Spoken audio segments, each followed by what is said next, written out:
Proklamasi. Pukul 12 malam menjelang tanggal 16 Agustus 1945, para pemuda mengadakan rapat di Cikini. Rapat antara golongan muda berlangsung.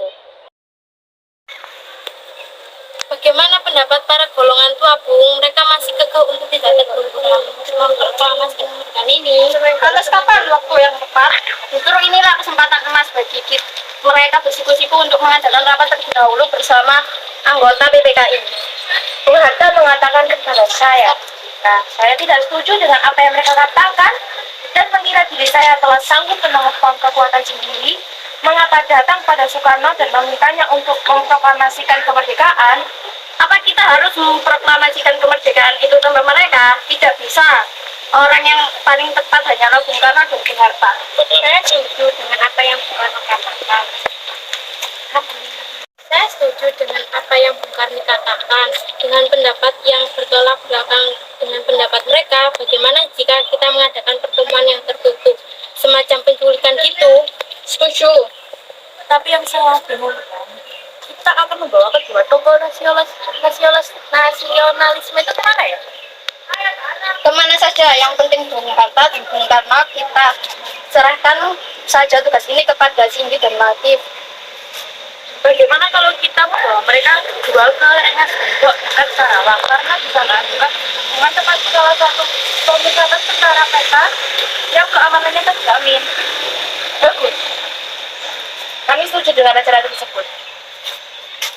Pada pukul 4 pagi, Bung Karno dan Bung Hatta diculik oleh golongan pemuda. Akhirnya, mereka meninggalkan rumah Soekarno dan langsung menuju Rengas Dengklok di Karawang di sana. Para pemuda sudah berkumpul menunggu kedatangan Soekarno dan Bung Hatta. Setelah lama di perjalanan, akhirnya mereka sampai di sebuah rumah. Di sana, Soekarno dan Bung Hatta terus didesak oleh pemuda. Namun, ternyata sungguh besar wibawa mereka berdua hingga para pemuda menjadi naik pitam.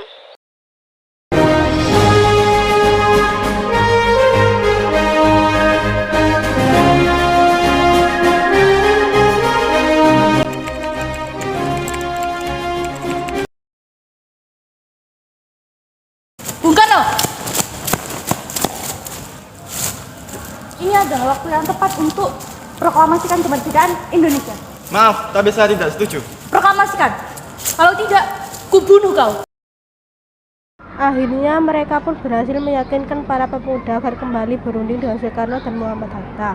Hilangnya Soekarno dan Muhammad Hatta secara misterius pagi itu menimbulkan kepanikan di kalangan para pemimpin di Jakarta. Peristiwa ini baru diketahui Mr. Ahmad Subarjo pukul 8 pagi. Apakah saudara tahu di mana keberadaan Bung Hatta dan Bung Karno? Saya akan menjamin keselamatan mereka saat kembali ke Jakarta.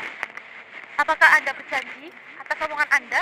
Saya berjanji akan memproklamasikan kemerdekaan Indonesia pada tanggal 17 Agustus 1945 pukul 12 siang di Jakarta. Kemudian mereka berangkat ke Rengas Dengklok, tempatnya sampai di Rengas Dengklok dan bertemu dengan Soekarno dan Muhammad Hatta. Setelah lama mereka langsung berangkat lagi menuju Hotel Den Hendels, tepatnya di Jakarta. Akhirnya mereka sampai di Hotel Hendels. Kemudian Sayuti Melik menghampiri pelayan restoran. Ada yang bisa saya bantu? Apakah di sini ada kamar hotel yang kosong untuk kami? Maaf, tidak ada. Mungkin jika besok ada kamar kosong. Ya sudah, kalau begitu saya akan menginap di rumah teman saya aja. Kemudian Sayuti Melik kembali menemui Ahmad Subarjo dan yang lainnya. Bagaimana ini? Tidak ada kamar yang kosong untuk kita. Bagaimana kalau ke rumah teman karib saya, Laksamana Maeda? Sepertinya dia itu perwira tinggi angkatan darat ya. Saya setuju. Ya sudah, kalau begitu kita langsung berangkat ke sana aja. Mereka berangkat ke rumah Laksamana Maeda. Tidak lama kemudian mereka sampai di rumah Laksamana Maeda. Dari manakah Anda mendengarkan berita tersebut? Kami mendengar berita tersebut dari seorang pemuda. Katanya dia mendengar berita tersebut dari radio luar negeri. Begini, jika Maeda mengizinkan, bolehkah kami menginap di rumah Anda? Boleh. Emangnya untuk apa? Kami telah sepakat. kami akan secepatnya memproklamasikan kemerdekaan Indonesia. Tidak ada persiapan sama sekali. Rencananya, kami akan membuat naskah proklamasi kemerdekaan Indonesia. Ya udah, sekarang mari kita buat. Kemudian pukul 10 malam, Soekarno dan Hatta berangkat ke rumah Mayor Jenderal Wisnura disertai Maeda.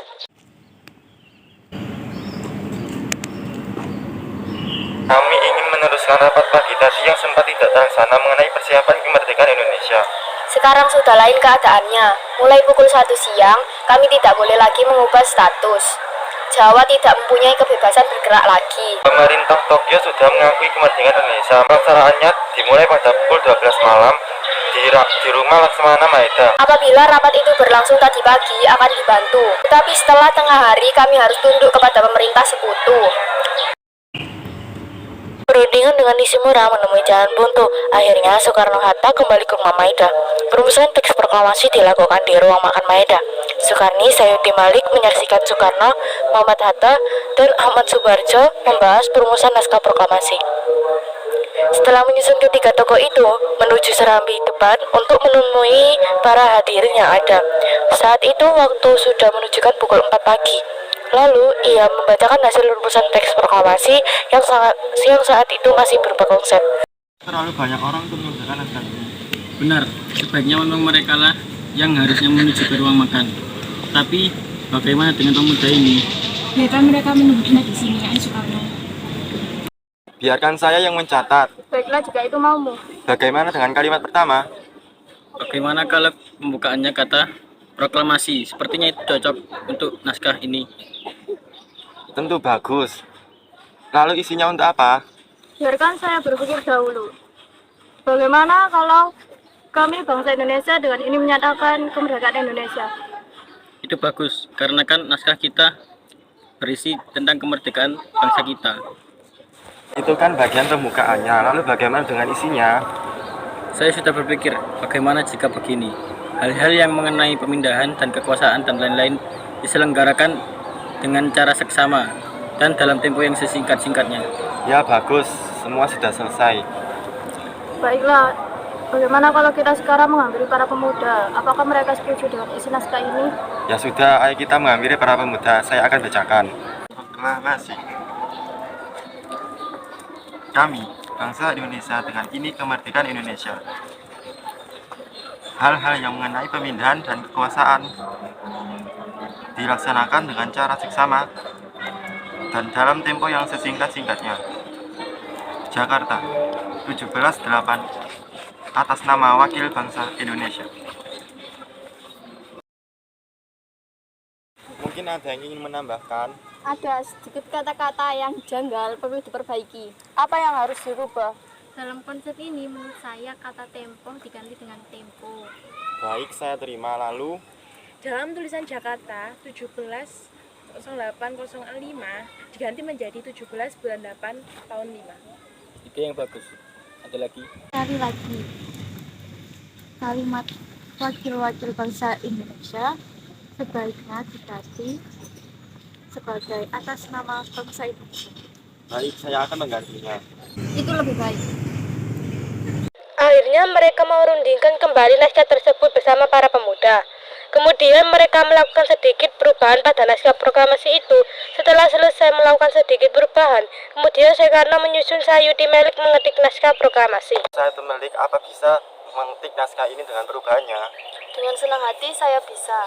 Ya sudah, tolong ketik naskah ini dengan cepat. Baiklah. Jadi ini naskahnya sudah selesai. Sekarang tinggal siapa yang akan menandatangani naskah ini. Terima kasih. Bagaimana kalau naskah ini yang menandatangani kita semua? Ya, saya setuju agar mengacu pada Fact Declaration of Independence. Saya tidak setuju. Lebih baik Soekarno dan Hatta yang menandatangani atas nama bangsa Indonesia. Saya juga tidak setuju. Kami dari golongan pemuda yang berhak menandatangani naskah ini. Saya setuju, Bung Hatta dan Soekarno yang menandatanganinya. Setuju! Sekarang naskah sudah selesai. Sekarang yang harus kita pikirkan di mana naskah ini akan dibacakan. Kami sudah menyiapkan tempat untuk membacakan teks proklamasi. Di mana? Di lapangan Ikada. Saya menolak. Kenapa Anda menolak? Karena kalau kita membacakan naskah proklamasi di sana, akan timbul bentrokan terhadap tentara Jepang. Bagaimana di rumah Soekarno saja lebih aman? Saya setuju dengan saran Suparjo. Kalian bagaimana? Setuju. Ya, kami sudah menyelesaikan menyusun naskah ini. Mari kita pulang ke rumah masing-masing. Ya, kami sudah lelah, sebaiknya kita pulang saja. Terima kasih atas izin Laksamana Maeda. Iya, tidak apa-apa. Ya sudah, kami pamit dulu. Akhirnya dini hari tanggal 17, semua pulang ke rumah masing-masing. Tetapi para pemuda tidak pulang ke rumahnya, tapi mereka menghimpun rekan-rekannya untuk menyebarluaskan berita itu ke segenap masyarakat Jakarta. Karena pemuda sudah datang, mereka ingin mendengarkan proklamasi. Tunggu sebentar, Hatta belum datang. Sebaiknya kita akan menunggu Hatta terlebih dahulu. Mau Bung Karno, apa kita akan melakukan pengibaran bendera merah putih? Wajib, itu sebagai simbol bahwa kita sudah merdeka. Lantas bagaimana dengan benderanya, Bu? Tenang saja, saya akan mengurusnya. Saya akan menyuruh Fatmawati untuk menjahitnya. Ya sudah Bung, biar saya yang mencari tim bambunya. Oh ya Bung, apakah proklamasi kita bisa dibacakan? Kita tenang saja, Berarti kita sudah bisa dibilang merdeka? bisa dibilang begitu. Oke, kalau begitu, saya mau pamit. Ya, silahkan.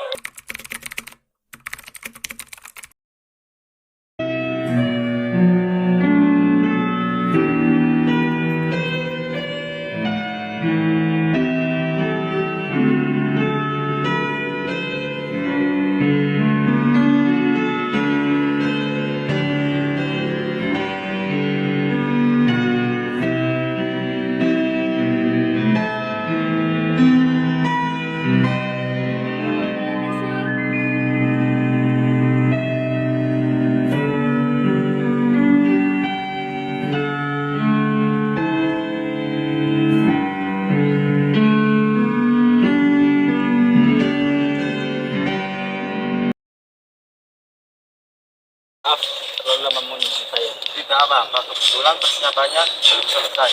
Memang persiapan apa? Persiapan untuk peninggalan bendera merah putih. Mari kita menuju halaman. Assalamualaikum warahmatullahi wabarakatuh.